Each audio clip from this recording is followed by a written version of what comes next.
ज्यादा ज्ञान होने पर भी ज्यादा दुविधा पैदा होती है। इसलिए कहा जाता है कि जीवन किताबों में लिखी बातों से नहीं, व्यावहारिक ज्ञान से चलता है। इसलिए कुछ लोग किताबी ज्ञान के बजाय व्यावहारिक ज्ञान को अधिक अच्छा मानते हैं। अगर ज्ञान का व्यावहारिक उपयोग नहीं हो पाता है तो वह ज्ञान किसी काम का नहीं होता। खैर चलिए, मैं आपको एक कहानी सुनाता हूं जिससे आप समझ जाएंगे कि ज्ञान बड़ा होता है या व्यवहार। चलिए तो कहानी को शुरू करते हैं। पुराने समय की बात है। किसी राज्य में एक बड़े राजा हुआ करते थे। जितने वह पराक्रमी थे उतने ही समझदार भी थे। राजा ने अपने दरबार में कई लोगों को मान सम्मान दे रखा था। वह सबका काफी सम्मान करते थे, लेकिन इन सब में से सबसे ज्यादा सम्मान करते थे वह उनके राज्य के राजपुरोहित थे। राजा राजपुरोहित को कितना मान सम्मान देते थे, इसका अंदाजा इसी बात से लगाया जा सकता है कि जब भी दरबार में राजपुरोहित प्रवेश करते तो राजा स्वयं खड़े होकर उनका स्वागत करते और तब तक खड़े रहते जब तक कि राजपुरोहित अपने आसन पर आकर बैठ ना जाते। राजा अपने मन में उठ रहे सभी सवालों को राजपुरोहित से बेझिझक पूछ लिया करते थे। राजपुरोहित भी अपनी बुद्धि से उनका अच्छे से उत्तर दिया करते थे।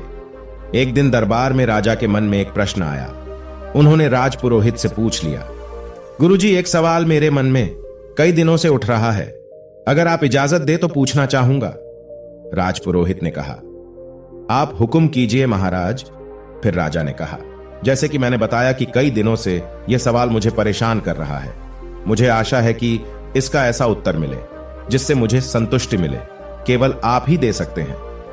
और सवाल यह है कि ज्ञान बड़ा होता है या व्यवहार। राजपुरोहित दुविधा में पड़ गए। यह सवाल सच में मुश्किल था। ऐसा नहीं है कि उन्हें इस सवाल का उत्तर नहीं मालूम था, लेकिन कैसे राजा को सरल तरीके से समझाया जाए, यह उनके समझ में नहीं आ रहा था। राजपुरोहित ने विनती कर राजा से कुछ दिनों की मोहलत मांगी ताकि कोई ऐसा तरीका ढूंढ सके जिससे इस सवाल का उत्तर राजा को संतुष्ट कर पाए। दरबार खत्म हो गया। राजपुरोहित अपने घर वापस लौट गए। उस दिन से वो चिंता में रहने लगे। उन्हें समझ नहीं आ रहा था कि कैसे राजा के सवाल का उत्तर दिया जाए। 2-3 दिन बीत गए, लेकिन राजपुरोहित अभी भी इसी चिंता में थे। ना ही ठीक से सो पाते थे और ना ही खा पी पा रहे थे। उनकी पत्नी यह सब देख रही थी। फिर पत्नी ने राजपुरोहित से उनकी परेशानी का कारण पूछा।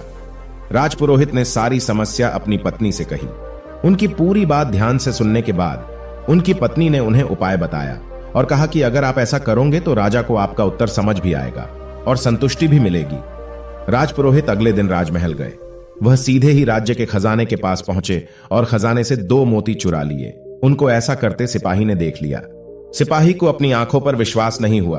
उसने सोचा शायद उसको भ्रम हुआ है, क्योंकि राजा के इतने खास राजपुरोहित चोरी करे, ऐसा कोई भी नहीं मान सकता था। उनके एक बार कहने से ही राजा उनको बड़ी मात्रा में धन दौलत दे देते। अगले दिन राजपुरोहित फिर से खजाने से 2 मोती चुरा लाए। फिर से एक बार सिपाही ने यह सब देखा। अब उन्हें लगा कि उन्होंने कल जो देखा था वह कोई भ्रम नहीं था। सिपाही दुविधा में पड़ गया। कोई दूसरा व्यक्ति होता तो तुरंत उसे पकड़कर सजा दे देते, परंतु यह तो राजा के खास राजपुरोहित थे और जितना सिपाही राजपुरोहित को जानता था वह तो बड़े भले आदमी हैं। जरूर उन पर कोई मुसीबत आई होगी, इसलिए उन्हें ऐसा करना पड़ा होगा। यह सोचकर सिपाही ने कोई भी प्रतिक्रिया नहीं दी।